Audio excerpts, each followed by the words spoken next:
Adakah ini benar guys, di mana dikatakan Indonesia dan juga Malaysia menjalinkan hubungan kerjasama untuk memperangi Uni Europe? Wow! Hello guys, bismillahirrahmanirrahim. Assalamualaikum warahmatullahi wabarakatuh. Allahumma salli ala Sayyidina Muhammad wa ala ali Sayyidina Muhammad. Guys, selamat datang ke Musa Channel. Ini adalah channel YouTube aku, Musa bin Muhammadin Channel. Kepada subscriber, kepada viewer di luar sana yang baru saja masuk ataupun baru saja terjumpa Musa Channel, klik sana, klik sini, dan akhirnya terjumpa Musa Channel. Jangan lupa guys, please guys, just berikan sokongan kalian kepada channel ini dengan klik tombol subscribe, like dan komen di bahagian komentar di bawah.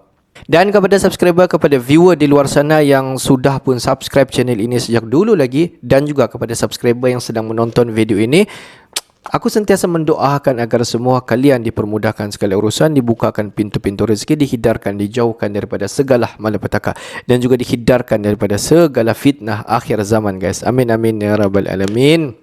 Guys, seperti biasa, hari ini kita akan buat sedikit lagi video reaction di channel Bagi-Bagi. Dan kalau kita tengok judul video yang kita akan react hari ini, di mana dikatakan Indonesia bersama dengan Malaysia menjalinkan hubungan kerjasama untuk memperangi Uni Europe. Dalam aspek apa guys? Jom kita semak dulu video ini. Di hujung nanti baru kita akan bagi sedikit kita punya respon mengenai video ni guys. Apa-apa pun jom kita semak dulu video ini. Pertama Indonesia dan Malaysia harus sama-sama melakukan kampanye positif dulu ya terhadap sawit itu sendiri ya. Kemudian kita saling sinergi. Jadi Indonesia dan Malaysia ini kan merupakan negara penghasil sawit terbesar. Nah, dalam konteks Indonesia dan Malaysia sebetulnya kan kita berhadapan dengan dalam tanda kutip ya lawan yang sama, karena kita harus mendudukkan komoditas minyak sawit ini berada di mana, terus kemudian pesaingnya apa, dan apa saja tantangan dalam persaingan pasar minyak nabati global. Quote and quote, seolah-olah bertentangan dengan apa yang mereka sepakat dalam deforestasi itu. Di tahun 2020 pada saat COVID, mungkin karena mereka banyak di rumah, ekspor kita ke Uni Eropa meningkat. Setelah sekian lama berseteru, akhirnya Malaysia dan Indonesia bersatu perangi Uni Eropa. Protes dan marah besar.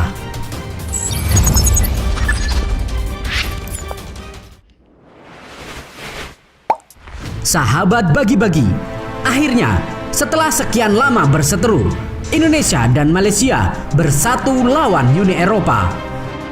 Demi kepentingan bersama, Malaysia kini gandeng Indonesia untuk bersama melawan Uni Eropa yang tengil itu.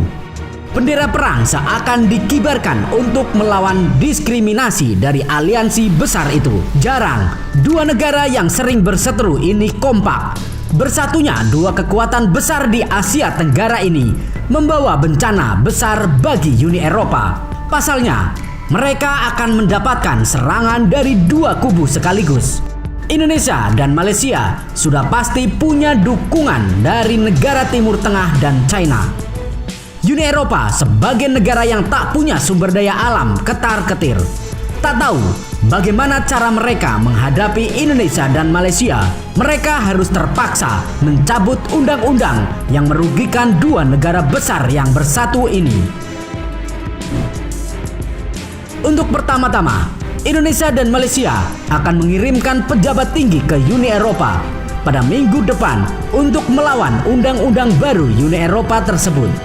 Mereka pun disebut akan menyuarakan keprihatinan atas undang-undang deforestasi baru itu yang mereka yakini dapat merugikan usaha pertanian kecil. Dan seperti yang kita ketahui, ini pun akan berdampak besar pada masyarakat Indonesia yang kini juga banyak menggantungkan hidupnya pada usaha kebun-kebun kelapa sawit seperti di kampung.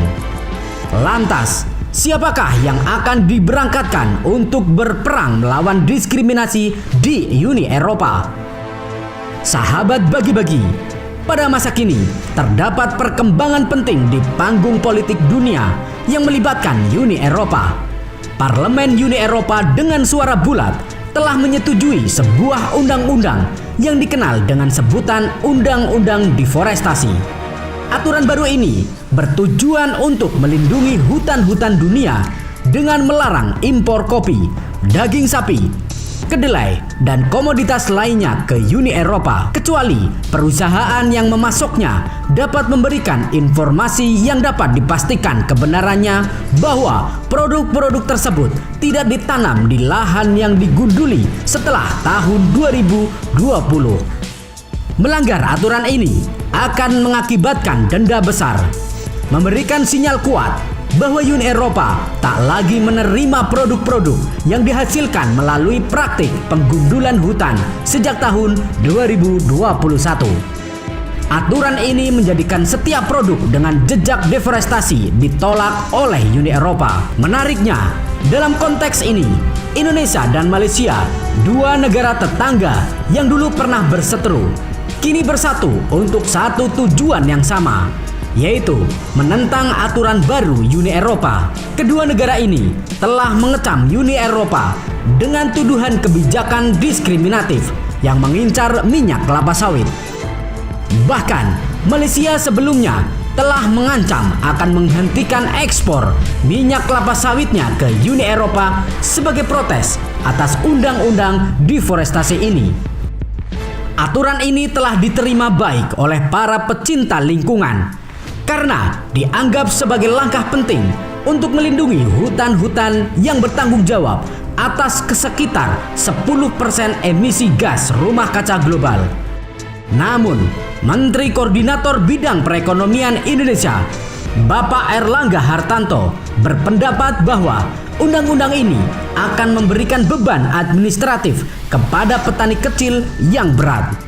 Beliau menyoroti bahwa undang-undang tersebut dapat mengabaikan peran penting petani kecil dalam rantai pasokan global dan mengancam signifikasi serta hak-hak mereka. Untuk itu, Menteri Airlangga Hartarto akan melakukan perjalanan ke Brussels, Belgia bersama Menteri Komoditas Malaysia, Bapak Fadilah Yusof.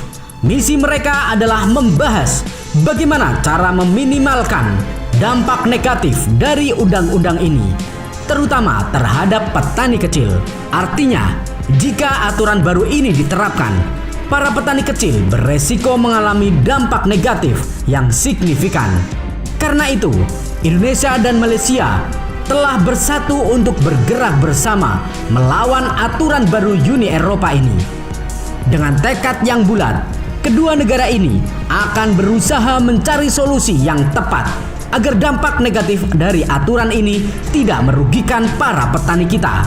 Dalam konteks ini, pertemuan mereka di Uni Eropa pada tanggal 30 Mei dan 31 Mei mendatang akan menjadi babak baru dalam perjuangan melawan kebijakan yang dianggap tidak adil tersebut bersama-sama Indonesia dan Malaysia. Sahabat bagi-bagi, bagaimana menurut kalian? Apakah bersatunya Malaysia dan Indonesia akan menjadikan Uni Eropa runtuh? Yuk diskusikan di kolom komentar. Merdekalah kita seutuhnya. Merdeka! Pada sebelum ini tiada isu pun yang dibangkitkan melalui mengekspor bahan-bahan mentah, terutama kalau kita tengok seperti biji kopi, kelapa sawit, apa lagi guys, dan banyak lagi bahan-bahan mentah yang telah diekspor keluar daripada Indonesia dan juga Malaysia untuk diekspor secara terus keluar daripada ASEAN, khususnya di Uni Eropa, di Eropah lah. Selepas daripada tahun 2022, di mana Uni Eropa telah menetapkan di bawah syarat deforestasi ini, di mana Indonesia ataupun Malaysia dan mana-mana negara di dunia ini yang ingin mengekspor segala bahan-bahan mentah, terutama biji kopi, kelapa sawit dan banyak lagi bahan-bahan mentah yang telah disenarai pendekkan oleh Uni Eropa, perusahaan sama ada di Indonesia, di Malaysia ataupun negara-negara yang lain yang ingin contohlah untuk membangunkan kelapa sawit ataupun kopi, di mana mereka membotakkan kawasan tanah yang terlapang untuk ditanamkan kelapa sawit ataupun kopi, dan selepas itu barulah ditanam benih kopi, kelapa sawit dan bahan-bahan mentah yang lain, dan selepas itu diekspor. Di mana di bawah undang-undang deforestasi ini, di mana Uni Eropa tidak akan menerima sama sekali ataupun mengenakan cas kepada mana-mana negara yang melanggar undang-undang yang telah ditubuhkan, iaitu di bawah Akta Deforestasi pada tahun 2020 guys.